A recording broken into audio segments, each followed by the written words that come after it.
और शिवलिंग है, और कई लोग कहते हैं गुरुजी अब हमारे पास में शिवलिंग है तो क्या नंदी भी रखना जरूरी है? तो शिव महापुराण की कथा कहती है घर के अंदर शिवलिंग अगर रखा हुआ है,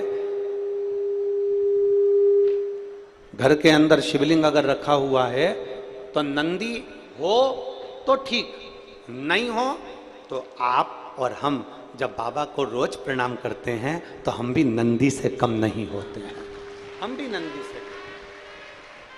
आप और हम बाबा को प्रणाम कर रहे हैं तो आप भी और हम भी शिव के उपासक हैं। अब कहा शिवलिंग रखें तो क्या साथ में पार्वती जी रखना जरूरी है, कार्तिकेय रखना जरूरी है, कि गणेश जी रखना जरूरी है? तो गणेश जी तो सबके घर में पहले से रहते हैं। बोलो सही है कि गलत है? जम के बोलो जरा। अब पार्वती जी की बात आई तो सब जितने भी बैठे हैं ना, सबके घर में कुल देवी तो होती ही है। माता जी का फोटो होगा, माता जी का चित्र होगा, कुछ ना कुछ माता का स्मरण होगा।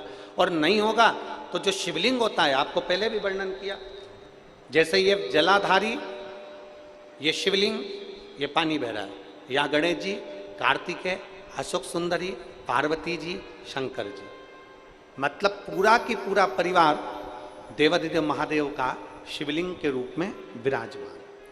अब अगला प्रश्न आता है, क्या घर के मंदिर में पीतल का शिवलिंग रखना उचित है कि नहीं है?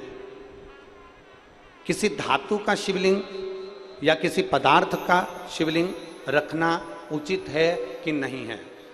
देवादिदेव महादेव की पवित्र कथा कहती है, यदि आप अपने जीवन में एक बार लिंग शिव महापुराण अगर सुनेंगे या लिंग पुराण को आप पढ़ेंगे, बाजार में से लाकर गीता प्रेस की लिंग पुराण का अगर वर्णन करेंगे तो उसके अंदर या शिव महापुराण के अंदर वर्णन किया गया, भगवान विष्णु, लक्ष्मी जी, इंद्रदेव, वरुण देव, गरुण देव, 33 कोटि देवी देवताओं ने सबने अपने अपने अनुकूल शिवलिंग का निर्माण किया। किसी ने पीतल का, किसी ने लकड़ी का, किसी ने पार्थिव का, किसी ने मोती का, किसी ने चांदी का, किसी ने तांबे का, किसी ने लोहे का, किसी ने माखन का, किसी ने दही का, किसी ने अन्य अन्य तरह के शिवलिंगों का निर्माण किया है।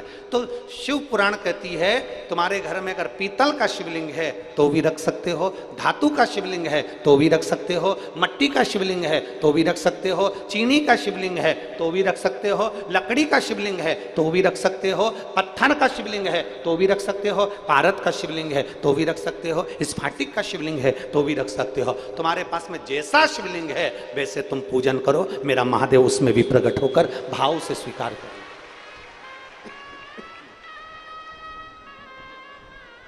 उसमें कोई भेद नहीं कि हमको ये शिवलिंग रखना है कि वो शिवलिंग रखना है, कि ये शिवलिंग स्वीकार करना है कि वो शिवलिंग स्वीकार करना, उसमें कोई भेद नहीं,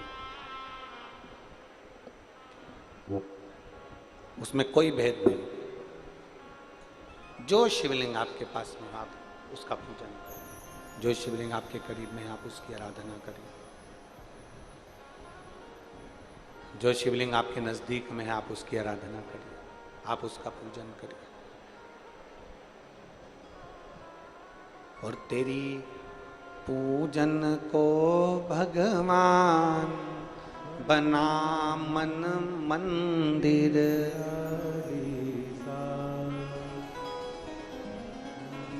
मकान बनाने के लिए